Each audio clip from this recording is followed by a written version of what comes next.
Pose de la première pierre du nouveau chantier du château du Haut-Königsbourg. Au programme des travaux, la réfection totale du kiosque d'ici avril 2021 et l'installation d'un restaurant provisoire au début de l'année 2022.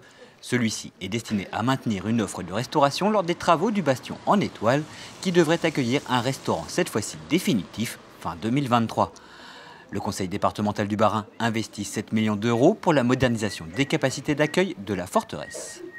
Aujourd'hui, on est dans un contexte où on continue à investir dans le château avec la construction d'un accueil et d'un restaurant adapté. Parce qu'aujourd'hui, le restaurant est sous tente, ce qui ne permet pas de production locale de cuisine, etc. Ce n'est pas adapté en fait à l'attractivité du château. Donc nous allons investir avec en réhabilitant à la fois le kiosque extérieur et en même temps le restaurant intérieur du château, de sorte à permettre à la fois d'accueillir plus de personnes, puisque c'est 180 convives à peu près qui pourront être accueillis dans le restaurant à terme, plus une partie extérieure de terrasse qui permettra de profiter aussi de la vue sur le château.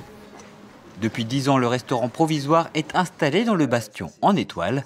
S'il a rendu de bons services pendant cette décennie, il n'est plus adapté aux ambitions de développement du château. D'où l'idée d'installer une structure pérenne qui devra cependant respecter le caractère historique du bâtiment. On est dans un ouvrage, le Bastion de l'Étoile, très militaire, très sobre, très sommaire comme architecture. C'est une architecture à la fois d'un côté qui s'appuie sur une épaisse muraille, des épaisses courtines en maçonnerie, et de l'autre côté on a des pans de bois assez légers, montés rapidement comme dans certaines guerres où on monte vraiment très rapidement les façades. Mais c'est une architecture extrêmement simple et sommaire qu'il faut respecter. Donc ce qui est intéressant, c'est de valoriser en fait ça, ce type d'architecture, et en même temps ce qui est de valoriser en fait un édifice qui est jusqu'à présent très peu utilisé. Mais en fait on n'a pas tous les intérêts, et notamment on n'a pas la grande perspective depuis le bastion de l'Étoile vers le château. C'est ça qui est vraiment très intéressant. Le bastion de l'Étoile est en contrebas du château, mais il offre plein axe, toute la profondeur vers le centre du château, et notamment la pièce maîtresse, le donjon, qui est au centre de la perspective quasiment théâtralisée. Cet été, bien que limité dans ses capacités d'accueil, le château du Haut-Königsbourg s'est maintenu comme étendard touristique de l'Alsace. Le site a fait le plein de visiteurs jour après jour grâce à une offre adaptée à la situation sanitaire. Alors que la saison estivale se termine, l'équipe adapte ses propositions pour la période septembre-octobre. On va passer à un mode un peu différent, puisqu'on va toujours avoir une réservation en ligne obligatoire. Donc on ne pourra pas venir au château comme ça, de manière imprévue, improvisée. Mais en tout cas, on pourra participer à des visites guidées. Tous les quarts d'heure, il y aura un départ de visite guidée avec 25 personnes au maximum, pour assurer une sécurité optimale des visiteurs et de nos agents.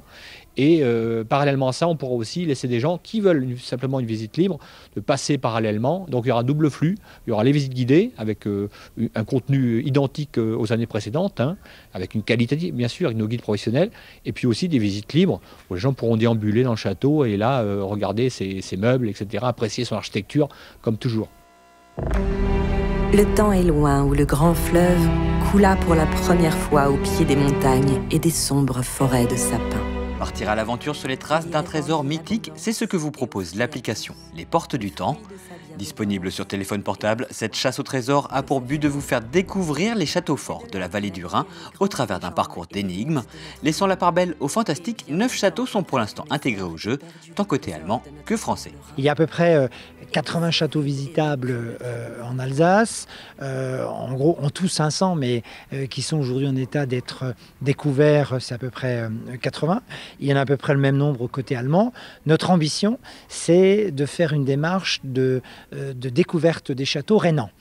Aujourd'hui, on parle beaucoup des châteaux de la Loire et des châteaux cathares qui font la fierté, notre fierté nationale. Je crois qu'à terme, nous pourrons avoir une dimension encore européenne des châteaux avec les châteaux rhénans et ainsi rendre encore plus attractif notre territoire. Nous le construisons à l'échelle du Rhin supérieur parce que pour nous, ça a du sens. Le Rhin est un lien entre un patrimoine qui fait communauté de destin sur le Rhin supérieur. Et après avoir finalement fait un questionnaire architectural, historique, qui à chaque fois donne des renvoie vers des notions. Derrière cette quête entre histoire et fantastique, l'illustrateur John Ho, connu pour avoir travaillé sur la trilogie du Seigneur des Anneaux, Si le spécialiste de l'œuvre de Tolkien est canadien d'origine, il n'est pas en terre inconnue en Alsace. C'est d'ailleurs en s'inspirant du Haut-Königsbourg et de la cathédrale qu'il avait réalisé la conception artistique des films de Peter Jackson.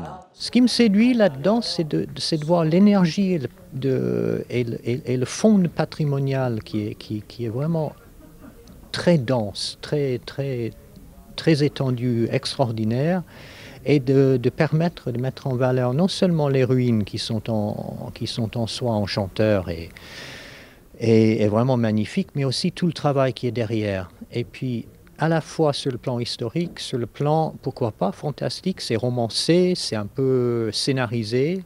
C'est pour faire entrer les gens dans les lieux, de leur apprendre des choses sans qu'ils se rendent forcément compte. On ne veut pas embêter un public avec des tas de renseignements un peu froid comme ça, c'est qu'on veut leur raconter des histoires. Des illustrations réalisées par John O lui-même viendront récompenser chaque quête résolue. Si pour cette première saison, seuls 9 châteaux sont prévus dans le parcours, d'autres devraient bientôt les rejoindre. Enfermés au cœur des pierres endormies des vieilles forteresses.